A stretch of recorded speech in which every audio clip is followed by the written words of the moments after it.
이번에는 KBS 충주 스튜디오 연결해서 북부권 소식 살펴보겠습니다. 박은지 아나운서 전해주시죠. 네, 충주입니다. 음성의 한 연못에서 황금 개구리가 KBS 카메라에 잡혔습니다. 발견될 확률이 3만 분의 1에 불과한 희귀한 개구리로 꼽히는데요. 송국회 기자가 소개합니다. 음성의 한 전원주택에 있는 연못입니다. 노란 빛을 띤 개구리가 물 밖으로 머리를 내놓고 있습니다. 자세히 보니 몸통을 비롯해 온몸이 황금색입니다. 두 눈은 피부색과 달리 붉은색입니다. 집주인이 8년 전부터 가꾼 연못에 다른 개구리와 함께 서식하는 것으로 추정됩니다. 노란 장난감 개구리인 줄 알고 이렇게 봤는데 아니더라고요. 움직이더라고요. 이 희귀 개구리는 우리나라 논과 연못 등에 사는 논개구리라고도 불리는 참 개구리에 속합니다. 멜라닌 색소가 결핍돼 발생하는 유전 질환인 알비노, 즉 백색증으로 황금색을 띠는 겁니다. 보호색이 없어 포식자에 쉽게 노출되고 자외선에도 취약해 발견될 확률이 약 3만 분의 1밖에 되지 않습니다. 2013년 충남 아산의 한 습지에서 백색증 참개구리 2마리가 발견돼 화제가 되기도 했습니다.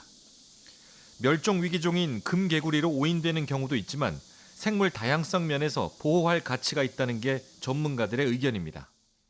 참개구리가 그래도 양서류 중에 흔한 종이긴 하지만 기후변화에 가장 데미지를 많이 입는 종이어서 보호해야 될 가치는 충분히.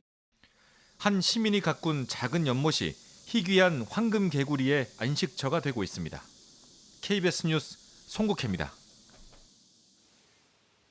충주 시내버스 승강장에 다음 달 2일부터 30일까지 승하차 도우미가 매일 배치됩니다.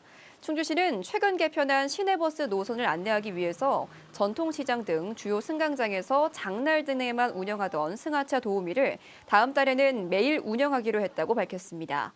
충주시는 지난 3월 시내버스 노선을 개편해 일부 운행 구간을 신설하거나 간소화했습니다. 식품의약품안전처 산하교육기관인 식의약규제과학센터가 제천에 들어섭니다.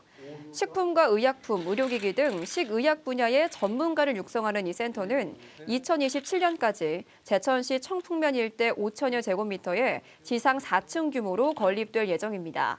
제천시는 센터 건립으로 해마다 4만 명의 생활인구 유입 효과가 발생할 것으로 기대하고 있습니다.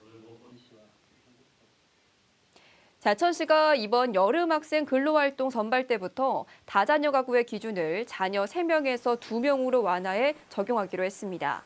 제천시는 올 하반기 학생 근로자 선발 인원 196명 가운데 약 20%인 40명을 다자녀 가구에서 뽑을 계획입니다. 제천시는 지난해 말 다자녀의 기준을 3명에서 2명으로 완화하는 내용으로 다자녀 가구 등록금 지원 조례를 개정해 올해부터 적용하고 있습니다. 단양군이 고추 탄저병 예방 효과가 있는 기능성 미생물을 농가에 공급합니다. 공급할 미생물은 고초균과 효모균, 유산균 등으로 오는 31일까지 농업기술센터와 농기계 임대사업소 남부지소에서 받을 수 있습니다. 단양군은 미생물을 물에 500배 희석해 일주일에서 열흘 간격으로 농작물에 뿌려야 한다고 안내했습니다. 지금까지 충주에서 전해드렸습니다.